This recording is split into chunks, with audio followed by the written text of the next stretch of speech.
జల ప్రళయం రాబోతుందా? భూమి బద్దలవ్వనుందా? జ్యోతిష్య శాస్త్రం హెచ్చరిస్తోంది.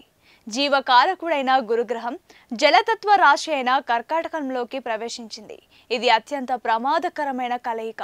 దీని ప్రభావంతో భారీ వర్షాలు, ఊహించని వరదలు, భయంకరమైన తుఫానులు, సముద్ర విపత్తులు సంభవించే అవకాశం ఉందని పండితులు ఘంటాపథంగా చెప్తున్నారు. ముఖ్యంగా నదీ తీర ప్రాంతాల ప్రజలు అత్యంత జాగ్రత్తగా ఉండాల్సిన సమయం ఇది. మరి ఈ ప్రకృతి ప్రళయం నుంచి మనల్ని కాపాడుకోవడం ఎలా? ప్రాణగండం నుంచి భయపడే మార్గం లేదా? ఉంది. మన శాస్త్రాలు చెప్తున్న అత్యంత శక్తివంతమైన 4 పరిహారాలు ఇవిగో. మొదటిది గురుమంత్రం.